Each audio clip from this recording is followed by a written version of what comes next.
Global channel Jayanthi Amirsetti tip and cooking ఛానల్కి స్వాగతం. మన ఇంట్లో ఎవరికన్నా పెళ్లి కాకపోయినా అంతా మాట్లాడుకొని వివాహం కుదుర్చుకొని అది మరలా నిలిచిపోయినా ఉద్యోగము వచ్చి మరలా రాకపోవటము చిడిచిడిగా ఉంటే మీకు పితృదోషము ఉంది అని అంటారు కదా. ఈ పితృదోషము పోవటానికి షట్ ఏకాదశి చేస్తే మంచిదని పురాణాలు చెప్తున్నాయి.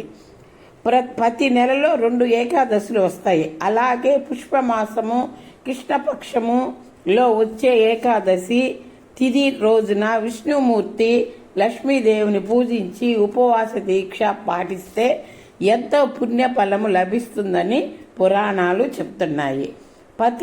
ప్రతి ఏకాదశికి ఒక విశిష్టత ఉంది.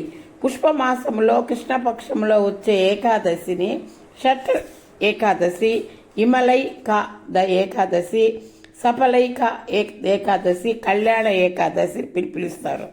సహజముగా పుష్పమాసంలో శని భగవానుడికి చాలా ప్రీతికరమైనది పురాణాలు చెప్తున్నాయి. చాలామంది అనేక సమస్యల ఇతి బాధలతో ఇబ్బంది పడుతుంటారు. చాలామందికి పెళ్లి సంబంధాలు కుదిరినట్టే కుదిరి ఏవేవో ఆటంకాలు ఏర్పడతాయి.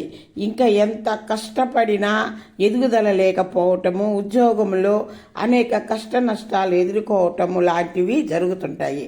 అదేవిధముగా ఎంత టాలెంట్ ఉన్నా జాబు రాకపోవటము, దుర్భర జీవితం గడుపుతుంటారు. ఇలాంటివి అన్ని పితృదోష దేవతల శాపం వలె జరుగుతుందని పండితులు చెప్తున్నారు. షట్ ఏకాదశి రోజున ఒక ప్రత్యేకత ఉంది. షట్ అంటే 6, తిల అంటే నువ్వులు. ఈరోజు 6 విశిష్ట కార్యక్రమాలు చేస్తే మంచిదని శాస్త్రాలు పండితులు చెప్తున్నారు. శ్రీమన్నారాయణికి పితృదేవతలకు ఈరోజు అత్యంత ప్రీతికరమైన ఈ రోజున వారికి తర్పణాలు వదలటము అనాదిగా ఆచారముగా ఉన్నది. తలస్నానం చేసేటప్పుడు నువ్వుల నూనె ఒంటికి రాసుకొని నువ్వులతో స్నానం చేయాలి. నువ్వులు నెత్తి మీద నుంచి జారే వార్ల స్నానం చేయాలి. స్నానం చేసిన తర్వాత కూడా మనం నల్ల నువ్వులు తెచ్చుకొని బాగా రోట్లో వేసి ముద్దగా నూరి అది ఒంటికంతా పూసుకోవాలి.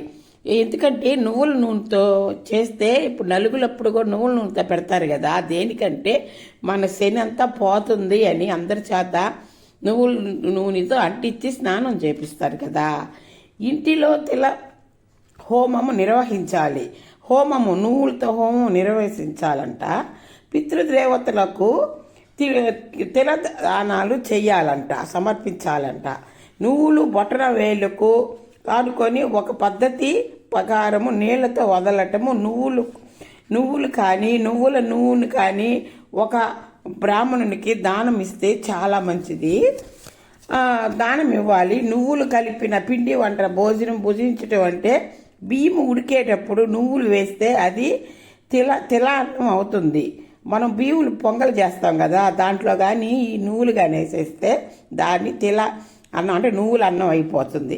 ఏకాదశి రోజున ఉపవాసం ఉండాలంటే పెద్దలు చెప్తున్నారు. మరి నువ్వుల అన్నం తినడం ఏమిటండి అని చాలామందికి సందేహం వస్తుంది, అనుమానం రావచ్చు. నువ్వులతో తయారు చేసిన అన్నాన్ని దైవానికి నివేదన చేసి అందరికీ ప్రసాదంగా పెట్టి ఏకాదశి వ్రతము అయిన తర్వాత